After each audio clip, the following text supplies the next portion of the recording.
Ang pasabog ni Elon Musk. Sa wakas ay masasagot na rin ang katanungan kung merong nilalang sa ibang planeta o kung tumpak ang pahayag ng Biblia na sa daigdig lamang merong nabubuhay. Gamit ang mga makabagong teknolohiya at abanseng kasangkapan, matagal nang sinusuri ng mga dalubhasa ang kalawakan upang malaman kung may intelligent life sa labas ng ating Earth.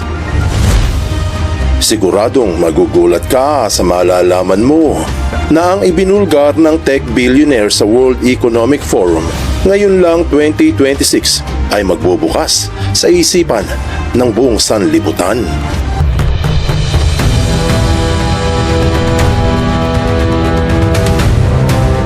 Isa sa pinakamatagal ng pinagtatalunan ng masa ay kung merong buhay sa labas ng daigdig o wala. Hindi lamang ito debate na may kinalaman sa siyensya dahil saklaw nito ang paniniwala ng marami sa pahayag ng Biblia kung ito ay tumpak o kulang. Base sa libro ng Genesis, dito sa daigdig lamang may nilikhang buhay ang Diyos. Kung may mapapatunayang mga nilalang sa ibang planeta, ibig sabihin lang ay hindi talaga kumpleto ang sinasabi sa banal na kasulatan. Kaya may mga naniniwala na kung kulang sa mahalagang impormasyon ng Biblia, wala itong kredibilidad na maging basihan ng katotohanan o maging gabay sa buhay. Kung ganoon, ang tanong na dapat sagutin ay, meron bang buhay sa ibang planeta? Kasama sa mga ginawa upang maghanap ng buhay sa ibang planeta ay ang Kepler Space Telescope o KST. Ayon sa NASA, ang Kepler Space Telescope ay ang unang misyon ng NASA na nakatuon upang suriin ang isang bahagi ng Milky Way para maghanap ng mga planetang katulad ng Earth na umiikot sa mga bituin sa labas ng ating solar system.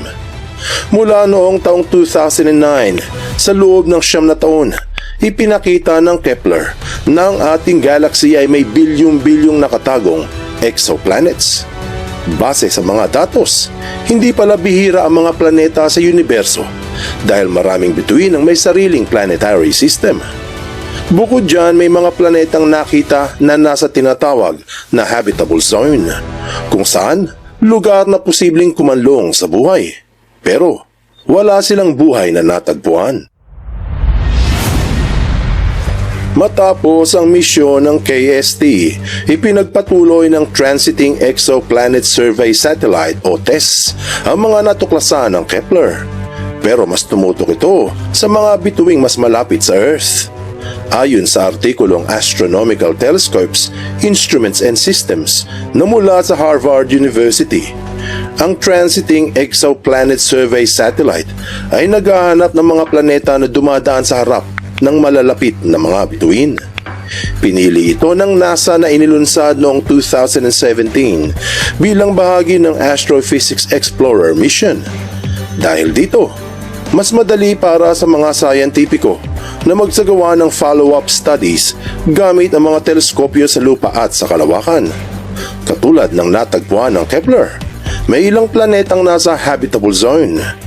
Gayunpaman, wala pa rin silang natagpuang buhay. Bukod sa mga teleskopyong KST at TESS, malaki ang papel ng pag-explore sa Mars sa paghahanap ng posibleng buhay sa labas ng Earth, lalo na sa tulong ng mga rover na Curiosity at Perseverance. Dumating ang Curiosity sa Mars noong taong 2012 para pag-aralan ang klima at mga bato sa planeta at alamin kung dati ba itong may kondisyong pwedeng sumuporta sa buhay.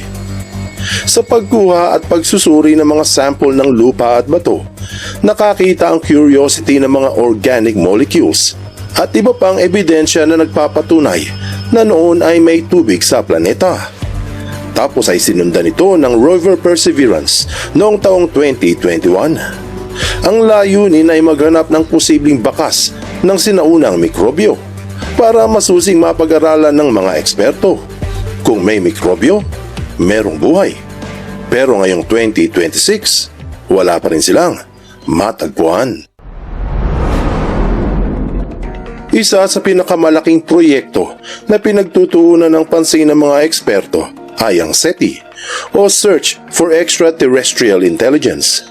Base sa SETI Institute, sa halip ng mga rockets o rovers o space satellites ang gamit, mga radio telescope at high-tech na optical system ang meron sa SETI. Ito ay para makinig sa mga radio o laser signals na posibleng ipinadadala mula sa malalayong bahagi ng kalawakan. Hindi katulad ng Mars exploration na naghahanap ng bakas ng tubig o mikrobyo, o yung mga space satellite na sumusuri sa mga exoplanets na katulad ng Earth.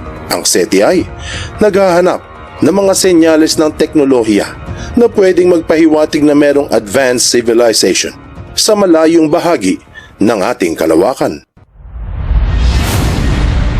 Komplikado ang mga proseso na gamit ng SETI. Sinusuri ang mga signal na natatanggap ng mga dish, kung may mga patterns ba, kung may pag-uulit na maaaring senyales ng isang istruktura o mga bagay na merong gumawa. Paglipas ng ilang dekada, na-monitor ng SETI ang milyong-milyong bituin at malalawak na bahagi ng Milky Way, at marami pa itong susuriin sa hinaharap, lalo na at lumalakas ang computing power dahil sa advancing teknolohiya. Ngayon, gumagamit sila ng artificial intelligence para mas mabilis ma-process ang mga impormasyon. Umaasa ang mga scientifico na sa tulong ng makabagong kasangkapan at advancing teknolohiya na meron silang mahahanap na intelligent life. Pero ilang dekada na ang nakalipas, wala pa rin.